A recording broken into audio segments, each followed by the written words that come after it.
చూడండి, అహష్వరోషు అనే రాజు, ఈ రాజు దగ్గర యూదుడైన మొర్దెకై అనే వ్యక్తి ప్రధాన మంత్రిగా ఉన్నాడు.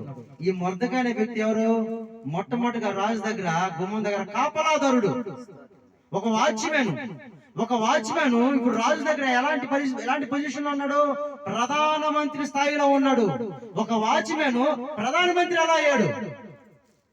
ఏమండి, ఎలా అయ్యాడే ఇక్కడే ఉంది చిక్కు. చెప్తానండి. ఇప్పుడు రాజు గుమ్మం దగ్గర ఉండే వ్యక్తి కదా ఇతను, కాపలాదారుడు కదా. హామాన్ అనే వ్యక్తి ఇంతకుముందు రాజు దగ్గర ఉండేవాడు, మంచి అధికారంలో ఉండేవాడు. అతను వస్తుంటే రాజాజ్ఞ ప్రకారము అందరూ మోకరించి నమస్కరించాలా, మామూలు నమస్కారం చేయకూడదు.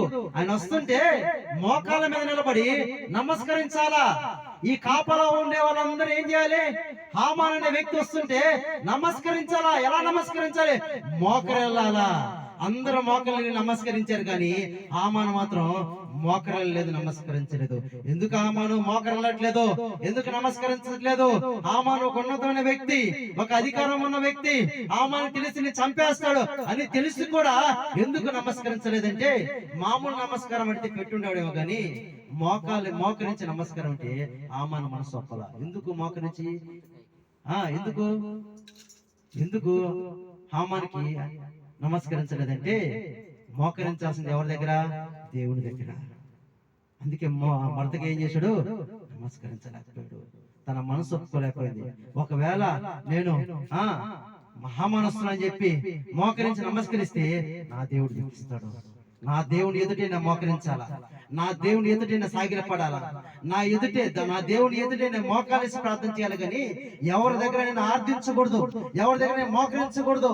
ఎవరో వస్తున్నారని, ఎవరో అధికారం చెప్పి నా దేవుని నేను ఏ విషయంలో దుఃఖపెట్టకూడదని చెప్పి, దేవుని సంతోషం కొరకు తను ఏమైపోయినా పర్వాలేదని చెప్పి తన జీవితాన్ని, ఆఖరికి తన ప్రాణాన్ని త్యాగం చేయడానికి సిద్ధపడ్డ వ్యక్తి ఈ మొర్దెకై.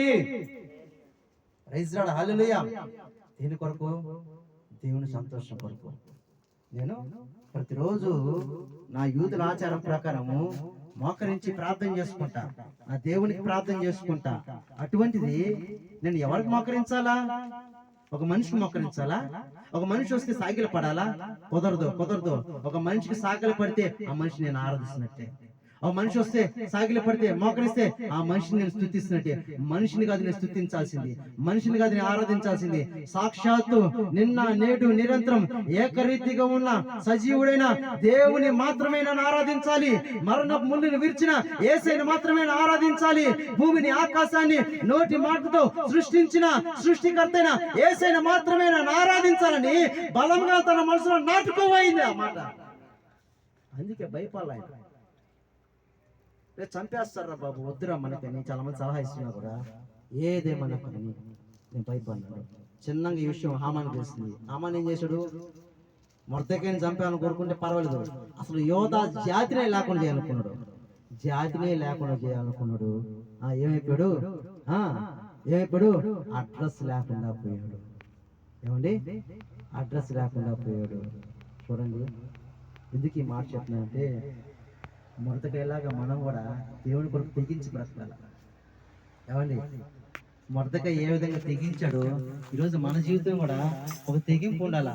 నిజంగా నువ్వు దేవుని సంతోష పెట్టేవాడవైతే ఈ లోకంలో ఏమీ లేదు, ఈ లోకంలో ఏ ఘనత లేదు, ఈ లోకంలో అన్ని వ్యర్థమైన, ఈ లోకంలో ఏది పనికిరాంది. కాబట్టి ఈ భూమి మీద దేవుడు నన్ను ఎందుకు ఉంచాడు? ఈ భూమి మీద దేవుడు ఎందుకు నేను స్థిరపరిచాడు?